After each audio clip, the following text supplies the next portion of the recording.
Hello, ITS Georgia members and guests. We have made it through another month since our first virtual meeting of 2020. The state of Georgia started reopening its doors on the Friday after our last meeting, and most, if not all, schools have officially started their summer break. Whether you are a person who is still hunkered down in the safety of your home or out and about socializing with anyone and everyone who will participate, I hope all of you have managed to remain safe during this time. As for ITS Georgia, we are continuing to adjust to the uncertainties during this time also. We as an organization, with the help of our members, were able to donate 40 laptops to assist kids who do not have this technology readily available in order to be successful through these digital learning times. We are still taking donations as we have started working with another organization, the Boys and Girls Club, who has an understanding of the technology needs in our local communities. Our June meeting, which was to be held at City Springs and Sandy Springs on the topic of ITS in the trucking industry, will be going virtual, and we are currently working through the logistics of our July Peachtree Curiosity Lab meeting, which will also go virtual. Please be on the lookout next week for a survey regarding in-person meetings, even more specifically the annual meeting, for how you and your company are currently navigating and setting up your guidelines for in the future.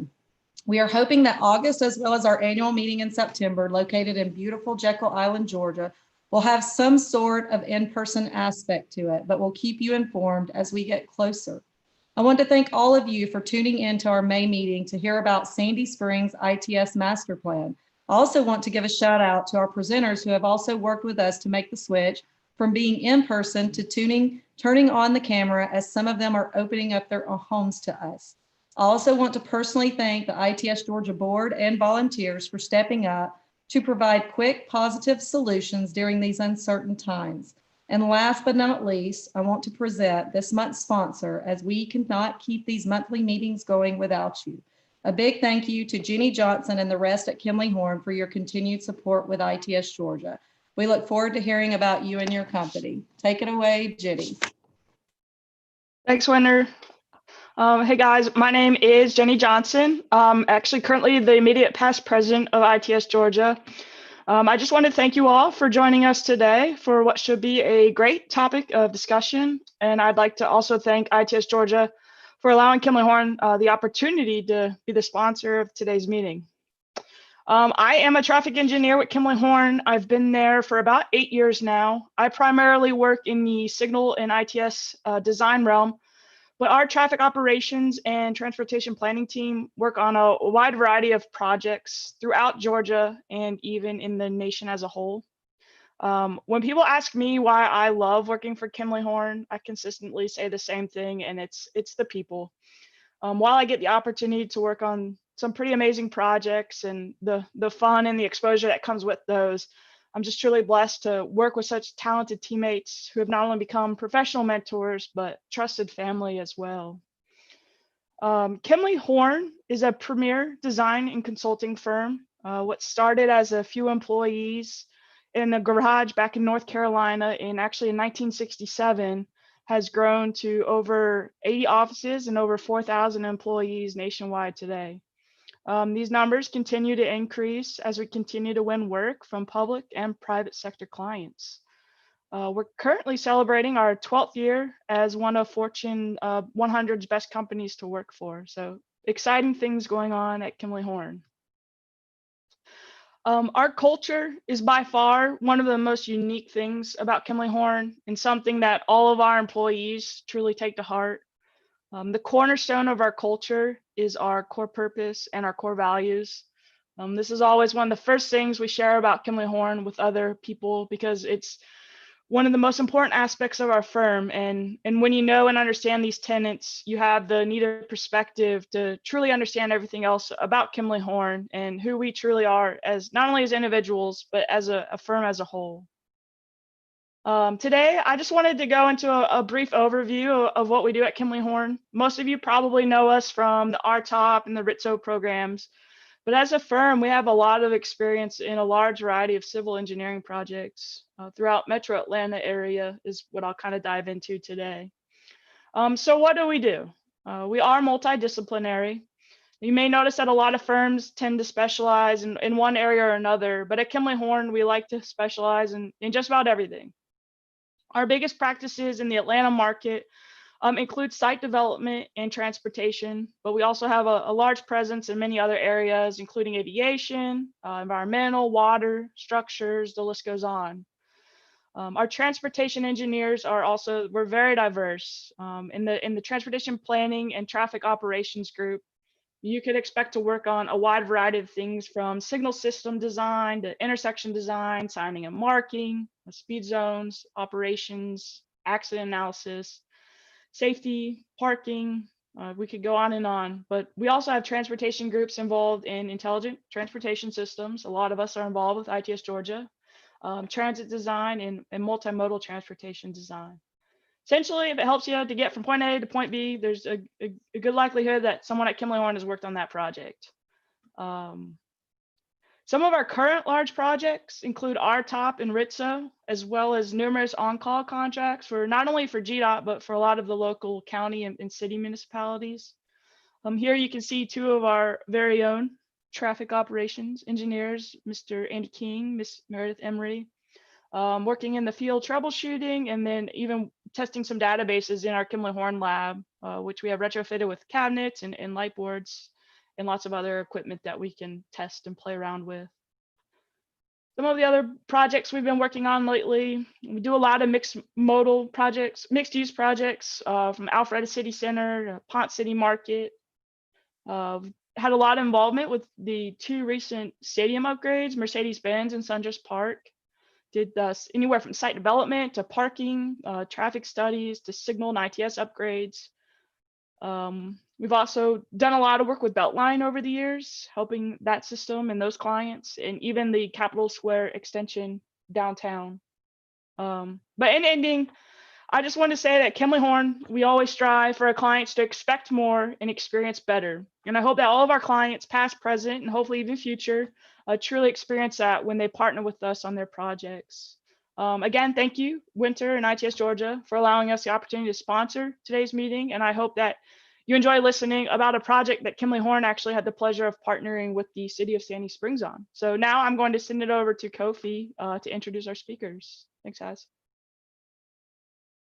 Thanks, Jenny. Greetings, everybody. Thanks for that overview. And we again appreciate Kimley Horn's sponsorship of today's chapter meeting. I'm going to introduce the two speakers for the presentation. First, we have Natalie Smusz-Mengelkoch. She has over 17 years of experience within the industry and has relationships throughout the Atlanta region through her current involvement with GDOT's RTOP program, as Jenny just had alluded to earlier. Natalie also has assisted other state and local agencies with ITS-TSMO programming, development, and evaluation practices. She has extensive experience with the implementation process, from master planning to the installation and project administration phases of projects. In addition, she has led the development of various communications architectures and IP schemas. Her recent experience includes signal and ITS design systems in GDOT, ALDOT, Wisconsin DOT, Durham, North Carolina, and Cobb County, Georgia, as well as my personal favorite project, wrapping up ARC's, the Atlanta Regional Commission's Regional ITS Architecture Update and TSMO Vision and Action Plan. Moving on to Caitlin from Sandy Springs. She's been a transportation planner with their Public Works Department for over a year. Previously, she worked for the city as a contracted employee in the same role. Her work focuses on holistic transportation planning on a local level, and she is currently working on an updated transportation master plan, for the city. She is an AICP certified planner. And Caitlin, I guess you're gonna take the lead on getting the presentation kicked off. Welcome, thanks for joining us. And we'll be looking forward to the questions and comments from the audience. Great, thank you, Kofi, and thank you everyone for joining us today to talk about the Sandy Springs Intelligent Transportation Systems Master Plan. We're really excited to share it with you today. Before we dive into the actual plan, I did want to talk a little bit about the motivating factors for doing the plan initially. As many as you may know and may not know, the city has made some substantial investments in ITS over the past few years, but we never really had a plan to guide those investments. And so This plan was an opportunity to really step back and assess what we have done to date and also see where we want to go in the future and what kind of gaps are in the process to get us there. We also, since we do have this large investment, we do want to also figure out how we can best maintain and protect our system. And so that was also a big element that went into this planning process.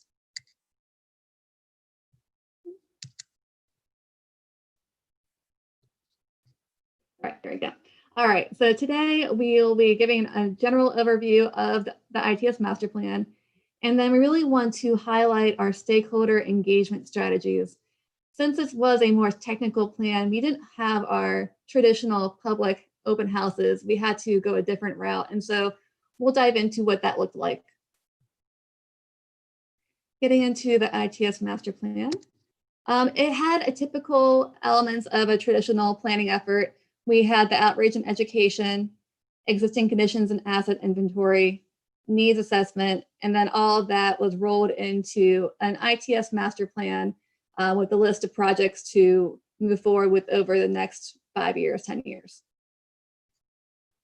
And guiding our plan was a vision statement, which was developed towards the early part of the planning process. That way it could influence the other steps along the process as we're doing our needs assessment and identifying projects. I'll go ahead and read this, and my screen is partially blocked, so I apologize. Utilize intelligent transportation systems, ITS, to enhance safety, mobility, connectivity, and efficiency throughout all modes of travel, using technology to improve the quality of life for the residents of Sandy Springs. So getting into the existing conditions and asset inventory. There were several elements that went into this step in the process. The first being the asset and GIS inventory. This was really important to us because we have had things mapped in GIS before, but there were many things that were either outdated or irrelevant. And so this was a way for us to update our data all at once and then develop this great looking map on the right side of your screen. This map shows the fiber, it shows our traffic signals, it shows our traffic data collection devices, vehicle approaching warning flashers, it shows everything. And so having this all in one map, we really could stand back and say, wow, the city has made a lot of investment in ITS over the years. And then we also looked at existing plans. And so while we didn't have an ITS master plan before, we did reference in other plans that it's a goal of the city to really improve the efficiency of the network. And so we're able to glean some things from previous planning efforts to inform how this plan was developed. We also reached out to partner agencies and interviewed them, and also discussed interconnections and interoperability between different systems. All this rolled into an existing conditions memo. So what that looks like. So this is a snapshot of the ITS system and infrastructure we have in the city today. We monitor 136 traffic signals. 132 of those are within city boundaries. 4 are just on the other side of our jurisdiction, but very important to the corridor flow. So they're something that we monitor. We have 80 school zone beacons and other caution signals. So looking back at that map in the previous slide, you saw a lot of dots. And so outside of school zone beacons, we also have vehicle approach warning flashers, cautionary signals, and so, excuse me. So all of those things wrap up into that 80 number. We have 95 CCTV cameras at the signals, 54 traffic data collection units, and what that is our Bluetooth data collectors, 43 miles of fiber optic cable, 6 wireless radios, and 45 cellular modems. The other great thing that we could do once we had developed our asset and inventory was able to visualize some of the data. And so the city has been making some strong investments in adaptive signal timing and coordinated signal timing over the past few years and going forward. And so having this mapped out visually really got to explain and demonstrate that investment.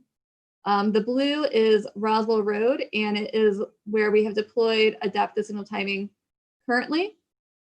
The purple section is 50 signals within the perimeter area where we're deploying adaptive signal timing as well as additional fiber through our ATMS 3 and 4 projects. And then just standing back looking at between the blue and the purple, we've already covered a lot of the signals within Sandy Springs. And so it really is a good way to communicate the efforts that we've been making within the city. All right, I'll pass it over to Natalie now to talk about needs assessment. Great. Thanks, Caitlin. I'll just start off by saying this is a peculiar format for sure. I miss you all. And I wish that everybody else was at least sharing their screens so that you could see your faces. But in lieu of that, I'll just keep moving. So needs assessment. So as a typical planning process, we used the vision and developed a needs assessment and identified where those gaps were from the existing conditions.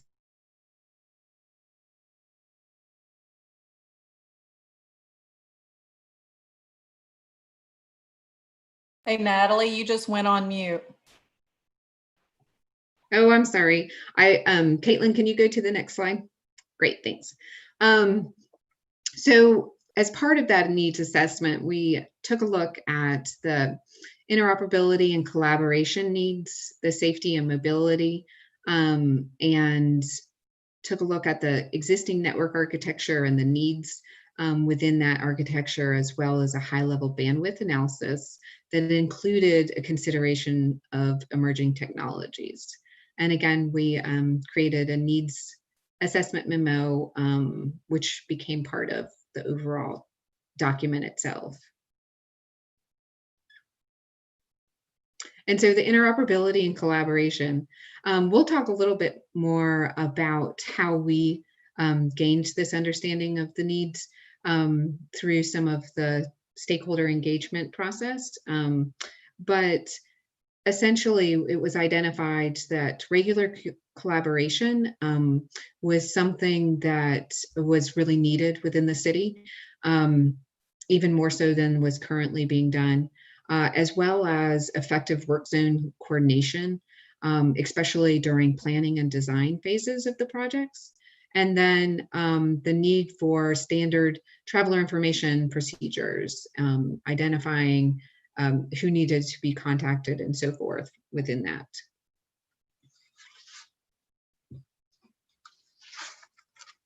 And so I mentioned we took a look at some safety and mobility data and identified and really used this as a way to help guide the recommendations.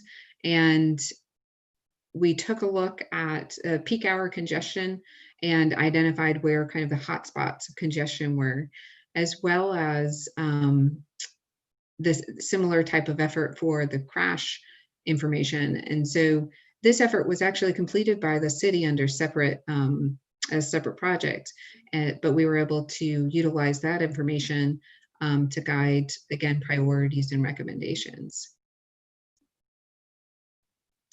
And so we also did kind of assessments, a needs assessment of the network architecture and a high-level bandwidth analysis. And this is one of my favorite parts of like an ITS master plan or communications master plan. So it's a little bit of an iterative process too. So you're identifying the needs and you're also considering the recommendations at the same time so that you can best facilitate the ability to build those emerging technologies or those recommendations that are going to be provided within the plan itself. And so part of the consideration of these needs were really to look at infrastructure expansion, because, you know, as Caitlin showed on that map before, I think if you had zoomed really close in, you would have seen that a number of their signals are currently not on fiber, they're on cellular communications. And so one of the things that we wanted to look at is what it would take to bring a number of those back online through fiber. And so infrastructure expansion and then network redundancy this was identified as a significant need, particularly with considering construction and a lot of some of the challenges that we heard about during the process of the plan. Network redundancy was one of the key things that came out of our understanding. And then scalability of the architecture itself. The city actually has a bit of an ongoing conversation about potentially resource sharing some of their infrastructure. And so what does that look like in the future? And how do we prepare to be able to leverage those opportunities in the future? And so that was definitely a consideration of need. And then emerging technologies and how we're going to facilitate being able to deploy all of those cool technology deployments that are foreseen in the future. And so for the assessment of needs and gaps and identifying how to address those needs, we developed the ITS master plan recommendations. And so we wanted to organize this in a way that could be communicated effectively. And so we did that by breaking up the recommendations themselves into initiatives, network, and systems. And that's how we explained what the recommendations were themselves, and then provided information and kind of specifics about them. But then we also took a deep dive into developing high-level planning costs, and then based on those costs and dependencies and then the needs, we prioritized and developed an implementation plan. And so the goal, the main goal and focus that we had for this project, or one of the main goals, was that this be an actionable plan, and that the city would be able to easily go and implement the recommendations from this plan. And so there was a lot of focus on how to best be able to do that. And so I won't go through all of the recommendations, but what we've done is provided more or less just a kind of a snippet of, or sampling rather, of the examples of what's within each of the recommendation types. And so, for example, the initiatives, we identified standard operation procedures that are recommended within the city. And so, for an example, TMC operations and work zone, standard operating procedures and communication that would need to occur, and traveler information and asset management. We also made the recommendation for more regular partner agency meetings, and within that, facilitating resource opportunity sharing, and by creating a little bit more regular dialogue, the hope being that challenges could be communicated and solutions could be developed on a more efficient basis. And then within the network recommendations, we had the opportunity to take a look and step back and consider the current network architecture and where the opportunities for expansion and redundancy were, and then considered each of the projects. Sorry, my screen is like going crazy. And we identified essentially what you see here in this map, a series of 3 rings that would provide redundancy. And so based on where the existing infrastructure was, and considering where the the future or the signals that were not currently online, but wanted to be, that we wanted to bring back online. So where would it be feasible to expand the infrastructure in a reasonable way? And then how can we most efficiently create redundancy within that future network?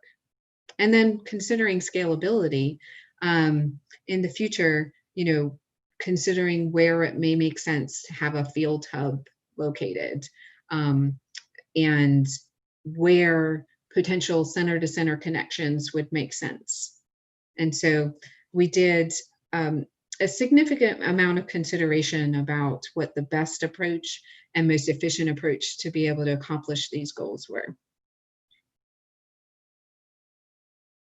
And here's just an example of like Ring A, for example, where we identified those projects that would be, more or less short-term and long-term. And a lot of the considerations and the fun part about this is really looking at where the dependencies lie and efficiencies, and then more or less developing a sequence of construction, if you will, such that you can construct your infrastructure expansion such that you don't have the need to have any downtime or any interruption to your existing infrastructure. And so that's kind of what you see here is sort of how those projects were planned out. And we had, a guide of the typical construction size project that the city wanted to consider for design and construction itself. And so we have it broken out that way and have it in a manageable, and again, back to the actionable, so that they can program these projects and, effectively implement.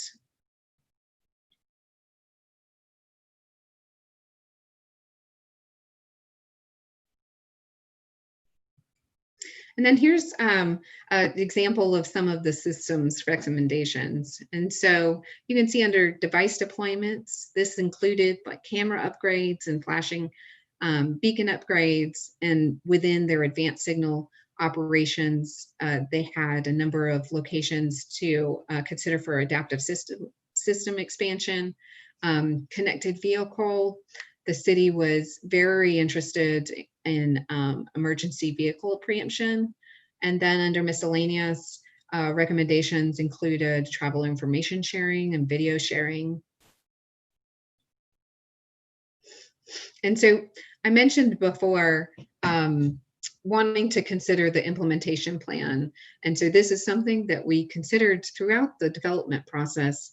And then when we got to, a list of recommendations, and we sat down with the city and understood what their appetite and what was reasonable to expect that they may be able to implement on an annual basis or a fiscal year basis. And so we considered that, again, with the dependencies on what was needed to occur to minimize any kind of downtime or anything like that. We developed an implementation plan that you see here. And I know it's small, but what I wanted to point out is really, again, thinking through how to communicate this information effectively to others. I know a lot of us that, kind of do these ITS or communications plan on a regular basis. When we're developing the implementation lists and plan, a lot of it makes sense to us, so we know that we have to build, infrastructure along this segment before we can build this segment, or maybe vice versa. Like we know that it makes sense to come, from the TMC this way and pick up that signal for various, reasons and situations. But it's hard to communicate that to somebody that hasn't dug into the weeds, and maybe this isn't their technical expertise. And so what we did as a way to try to communicate that information is what you see here on the right. And so we've identified what those dependencies are, and that's the basis for what the prioritization was done on. But we've also listed and identified based on the need.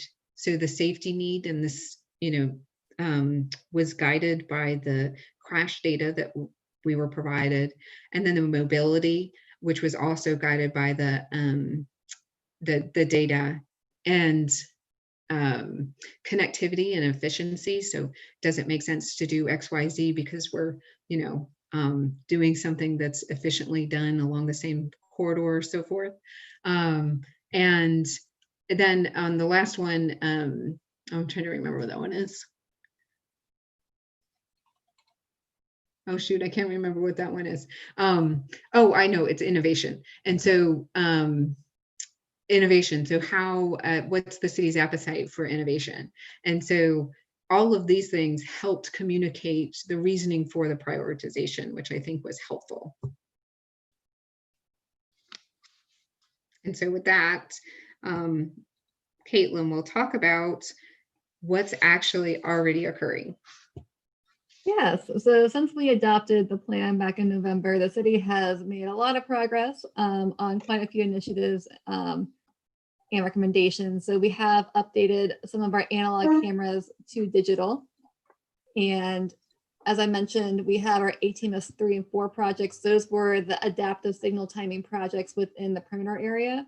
Those are progressing along quite nicely. And it also adds fiber infrastructure to keep them online and keep the communication channel strong. And then most recently, we have been rolling out an emergency vehicle preemption project where we're going to actually have all our signals with the capability of providing preemption to emergency vehicles to really reduce that incident response time. And then I also added in our Network 11 fiber on Interstate North Parkway. So what we're doing with that project is adding a little bit of fiber to bring on 2 cameras to the system. While this sounds like a small project, I really wanted to highlight it because through this planning process, we were able to internally identify opportunities to work within other projects that are ongoing in the city to actually install fiber as well. And so this is one of those examples of, we have a side path project that is being designed on Interstate North Parkway, and talking with the project team there, we're able to work together internally to actually install fiber along at the same time. And so it was just a really good opportunity for the city to really improve projects at the same time. And I will also say that at the end of the presentation, we will have a link to the full ITS master plan with all the recommendations and the prioritization. So if you're interested, you can look through it and see all the good work that Natalie was highlighting on prior slides.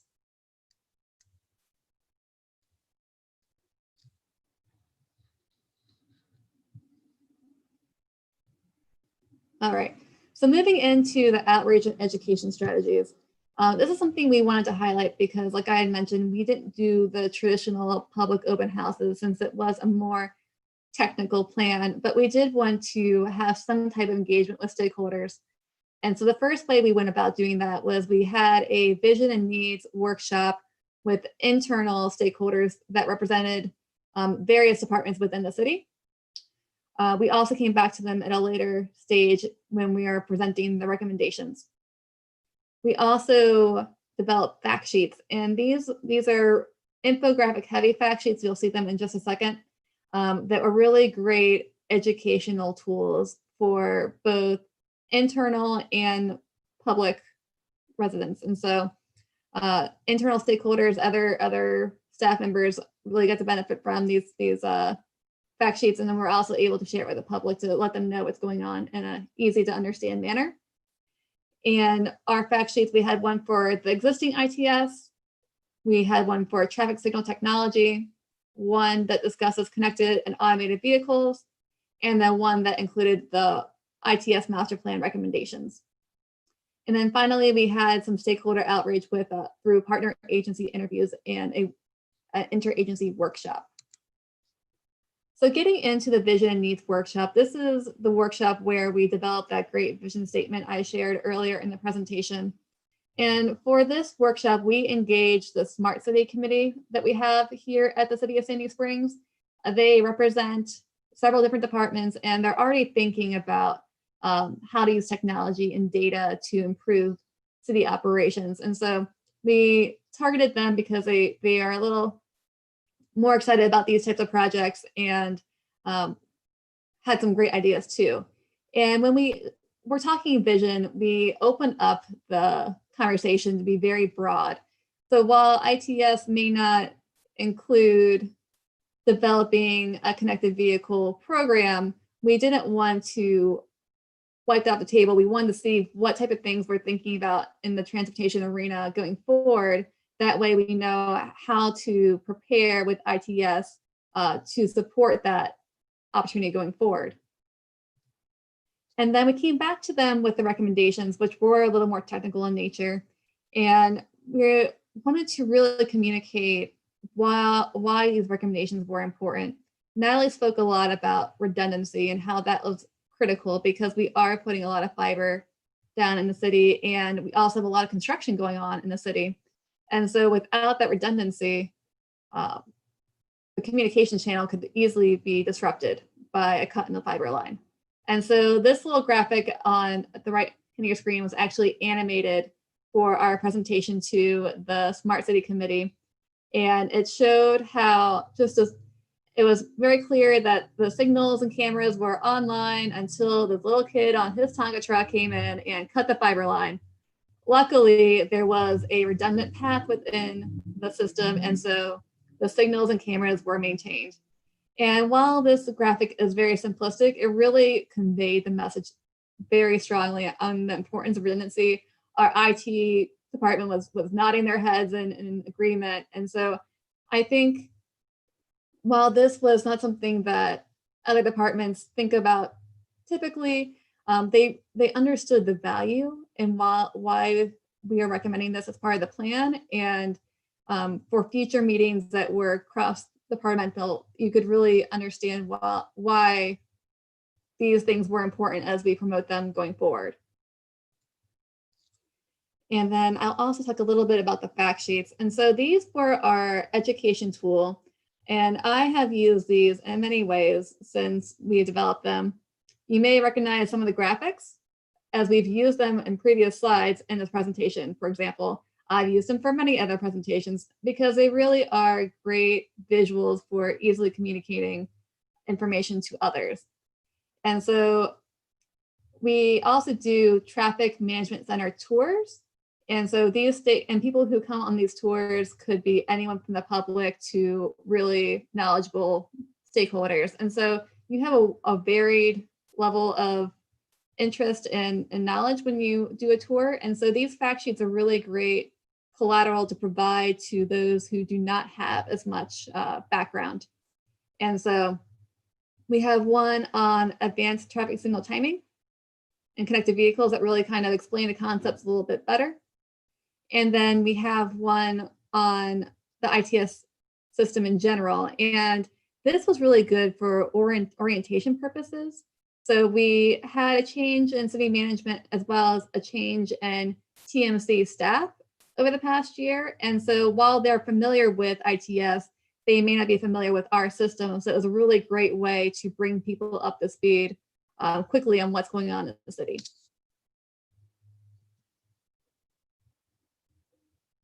And back to you, Natalie. Thanks. And one thing too, back to the fact sheets real quick.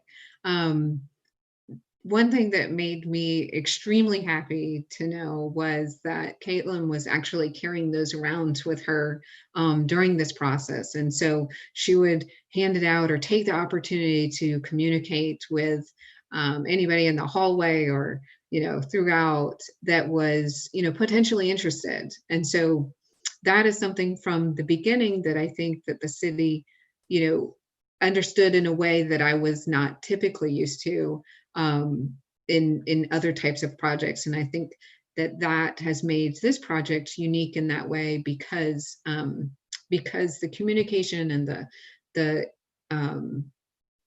outreach was much broader, and in doing so, I think that conversation has expanded and included a lot of people that may not have previously been part of these types of conversations. And so I think there's a lot of value in that. And so another thing that was part of this project that we did in a little bit different way than I had done in the past was these partner agency interviews. And so what that consisted of is Jackie and I called all of the partner agencies that you see on the phone. We scheduled like many interviews with all the different agencies or representative from the agencies. And, just had a candid conversation about a number of different things. We did have, if you'll go to the next slide, we did have some questions and kind of an standard interview format that we had available to guide us. But a lot of it was, just open discussion about opportunities for growth or opportunities for collaboration. And I think because it wasn't in, kind of a workshop setting which we did later have, but to have the first conversation so that it was more, on a one-on-one type of situation, I think allowed for, just some conversation specific to that agency or to that partnership that could be focused on a little bit more. And so we let really the agency guide the interview if they wanted to do so. And if not, then we, had these list of questions. And so again, opportunities for growth and collaboration, existing challenges, lessons learned. We specifically asked, what has gone well, what has not gone quite as well, and what do you think the difference was there? And got a lot of really candid feedback. We talked about what their vision for a partnership with the city would be, and how that could be leveraged to support increase in safety and mobility and reliability. And then we talked about emerging technology. So in the future, how do you see collaborating with the city? What does that look like from your perspective? And so, as I mentioned, after we did these interviews, we then all got together at a workshop. And because we had had the previous conversations, we were able to guide that workshop to focus on those themes that came out from the interviews. And so really the main themes were interoperability, collaboration, and emerging technology. Those were the main topics that really rose to the top from our discussions. And so again, just understanding those things in advance helped us guide and have a more productive conversation. And then likewise, because Caitlin and others at the city had invested and really reached out to a number of different people with internal and external community, we were able to gather a lot more information. And I think by part of this process, particularly the part about broadening the conversation, I think allowed for everybody to become excited about the recommendations, excited about the future of ITS within Sandy Springs, and ready to participate and wanting to participate and collaborate in implementing the plan itself. And so I think that's the key takeaway for me personally was just the value in that open conversation. And one example I'll mention too, as part of the partner agency workshop, we had also reached out to the aging community, Fulton County aging community, I think it was. And they actually have a small fleet of transit vehicles and were very open and excited to participate and provide assistance wherever they could. And for me, it was kind of like a light bulb because like, wow, what a great pilot project opportunity. And, not that there's anything been identified thus far or something, but just that part of the community that maybe might not have been part of the discussion previously in other types of projects, but because they were, that's just an example of a potential collaboration opportunity in the future. And so I think that was such an exciting part of this project. And I will say too, I feel like there's a lot of vested interest in making things happen. And we had a lot of, tough questions, which signaled to me that people were interested and had really reviewed the plan. So when we had the adoption, so from the city council, they were really engaged. And so I think that showed, about the excitement within the city for the activity and the plan. And so that was really encouraging and impressive.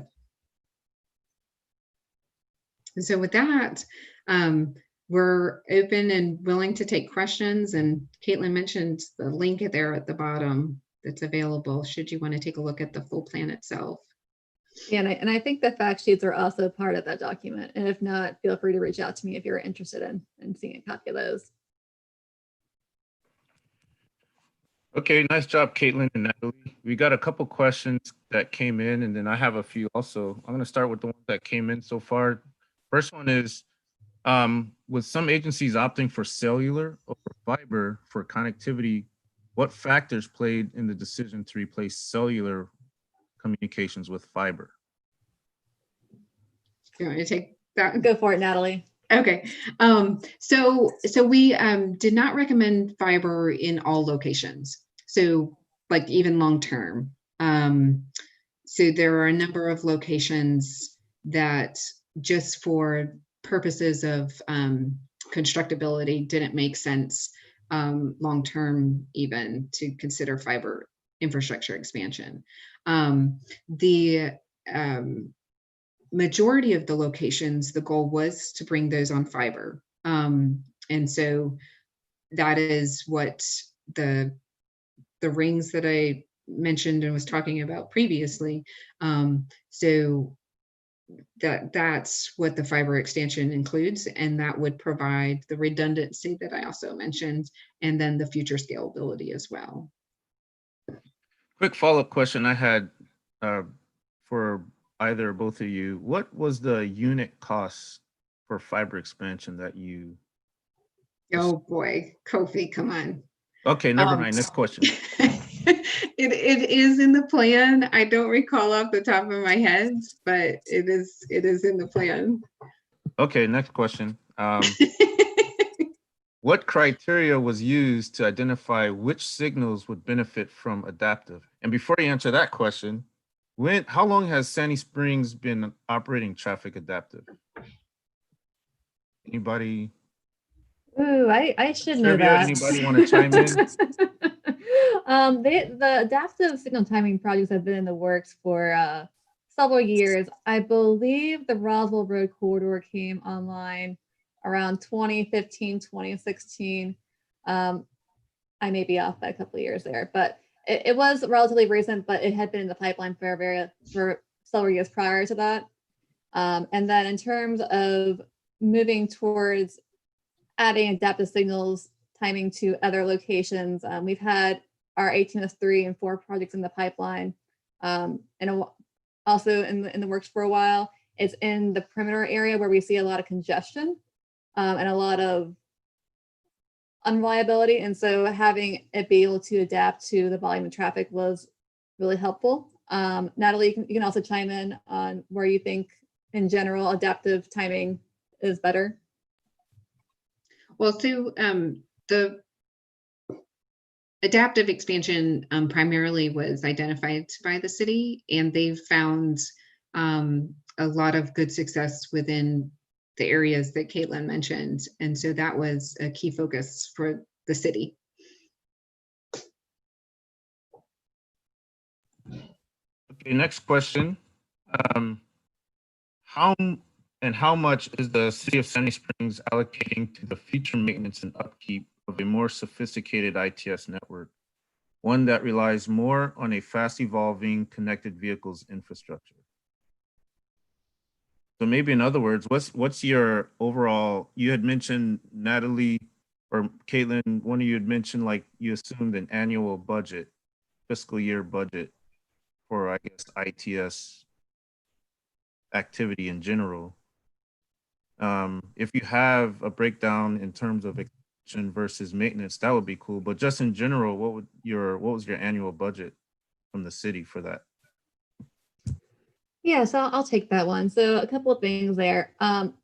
You can definitely take a look at the plan. I forget the actual number that we budgeted in for each year to fiscally constrain it, but it was based off of historic numbers that we had been allocating towards ITS.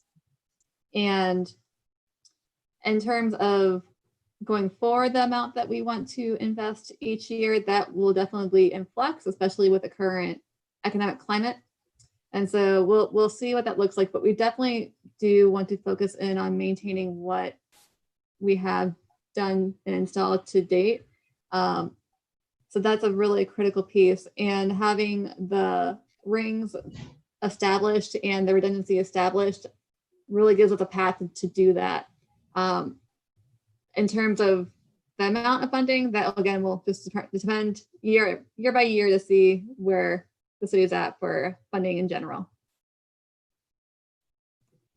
Okay, we got the trivia winner has chimed in. Joe Gillis said that Scoot system process started in 2012. Just for those that were wondering. Thank you, Joe. So, you know, some people don't realize City of Sandy Springs has like the second largest population for a city in Metro Atlanta, second to the city of Atlanta. I think it's second, but it's definitely up there with 109,000 residents plus or minus. With that being said, like what would be the most challenge? What would have been the most challenging aspect of completing this work, this plan, and maybe what do you think is going to be the most rewarding outcome of the plan over the next 5 to 10 years? Yeah, so I think really being able to communicate the importance of the recommendations was critical. And I think through this planning effort, we had opportunities to get in front of a lot of different people to present our case. And so I think that was a great value of the plan in general. And then going forward and presenting and utilizing the plan, I think redundancy and scalability, those two key factors that were essential to the plan, will allow the city to expand ITS in different ways. We're being flexible as a city to see what may happen in the future, but by having this infrastructure in place that could support different applications, that is the backbone of what we want to do in order to be successful moving forward. And I would absolutely agree with the redundancy and the scalability. You know, and sometimes I feel like the redundancy is hard to communicate that value. But I would say in Sandy Springs, there was a captive audience for that, because there have been a number of challenges where people have really felt felt the lack of connectivity if, say, during construction, their trunk line was severed. So they seem to really kind of understand and appreciate the idea of redundancy pretty readily. And so I would agree with Caitlin. Okay, and for folks out there, if you got any more questions, go ahead and submit those. In the meantime, I got another question for the panelists. What, or if and how did you accommodate cybersecurity in your ITS master plan?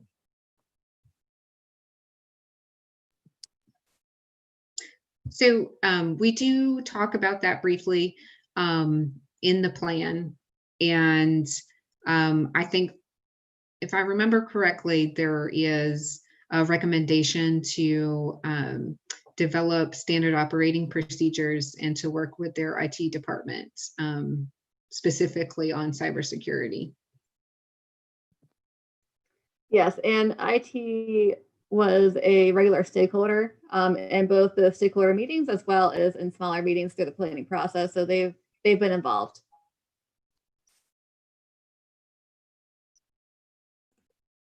Okay, Natalie, you kind of touched on this, but maybe there's another response that you have, an additional one, and you too, Caitlin. That would be like something you realized during this process that you didn't expect. Like a surprise or a winning moment that you weren't expecting, or losing moment. Yeah, I think the expanded outreach to the larger community, I think was, for me, a bit different than I have done in the past with these sort of like more technical type of plans. And so I think the surprise really there was how engaged some of the like non-technical people, and I guess not necessarily non-technical, but maybe, not in this specific realm, but how engaged they were and interested and excited, and how that affected the overall, I guess, the overall ability for the plan to succeed. And so that, for me, I guess, would be the bit of unexpected, pleasant surprise, if you will. Yeah, and I'll echo that. The reason why we wanted to highlight the education and outreach strategies was because it was so eye-opening and effective, and people were really engaged in the process. I was surprised about the level of interest at the visioning and needs meeting from across departments. People participated in that, and so and they were genuinely interested, and so that was really great feedback. And then I guess my surprise was just how useful those fact sheets were. They were part of the planning process, and we definitely wanted to use them because we wanted to share something with the public. But I have used them in so many different ways that I didn't even think I would be using them, and so they were just a really great tool that had several applications. So I really was surprised and appreciated that. Okay, we got 3 more questions that came in, and I think we can wrap this up unless any more come in. Next one is, was there a discussion on mobility as a service included in the study? Natalie, you had mentioned the Fulton County Senior Services, but I don't know beyond that if there was any additional consideration for mass. No, not specifically. This was primarily focused on, ITS deployments, devices, and then communications infrastructure. Okay. Next question. What different systems do you plan to integrate via C2C? Have the desired protocols been identified? For example, TMDD or otherwise? And is the cost for any required software development accounted for? So the center-to-center connections are focused on partner agency connections. And so there actually was some work being completed.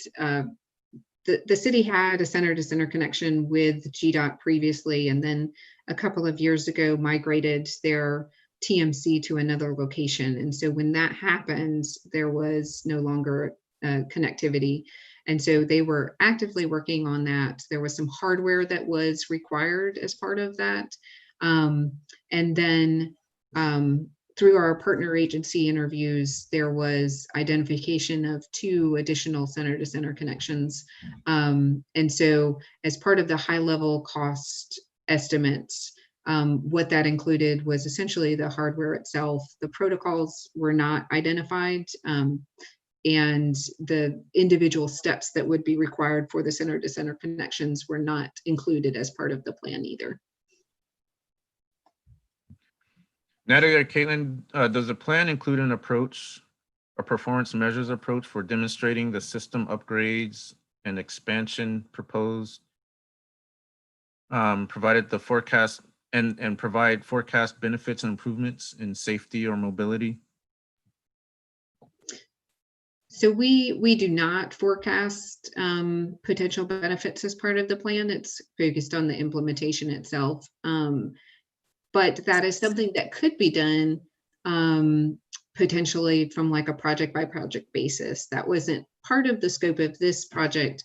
I could foresee that being useful as a tool to communicate the value of particular projects in the future, should the city want to do that. Though I think that's a good point. Yeah, and it definitely came up during our discussion in the stakeholder meetings. And so while it wasn't part of this planning effort, it is on the city's mind to try to demonstrate some of those benefits. Okay, and then the last question we have is integrated corridor management along the State Route 9 corridor a consideration? And along those lines, since SR 9 crosses several jurisdictions, were any joint projects recommended? So again, while I think that's a fabulous recommendation and idea, this was more focused on ITS deployments, like individual deployments, like cameras and so forth, and network communications infrastructure recommendations. And so it was more of a traditional ITS and communications master plan rather than a broader, like TSMO-based type of plan. Well, thanks for all those questions. They were all pretty good questions. And thanks for presenting today. We really enjoyed it. And Winter, I think it's back to you. All right. Thank you, Kofi, and thank you, Caitlin and Natalie. Just to let you guys know, we did send out a new meeting request because we did start this at 11:30. Reason being is there is a GDOT information session that starts at 1. So just kind of letting you guys all know that. But I do want to thank Kofi. I want to thank again, Caitlin and Natalie. Such a great discussion. Thank you all for your questions. If you do have any other questions, do not hesitate to go to the ITS Georgia website and contact us. We'll see what we can do to get any answers for you. As a reminder, register and virtually tune in to our next meeting on June 24th to hear about ITS in the trucking industry. And a reminder to also be on the lookout for information regarding our July meeting, spotlighting the Peachtree Curiosity Lab. And additionally, the annual meeting, which is still is scheduled in September for September 27th to the 29th at the lovely Westin on Jekyll Island. We will continue to keep you all updated as we know more about the logistics of this annual meeting. Please keep an eye out for our ITS Georgia emails and social media announcements to stay informed. If you have any questions, do not hesitate to contact me directly or go to the ITS Georgia website. Thank you all again for joining us today. And on a more important note, as I mentioned last month, if you or anyone you know needs some assistance during this situation, please also reach out to us as we want to make sure we are available to help our members, community, any way we possibly can. Please continue to stay healthy, and we look forward to virtually seeing all of you again next month. Thank you again. Bye, everyone.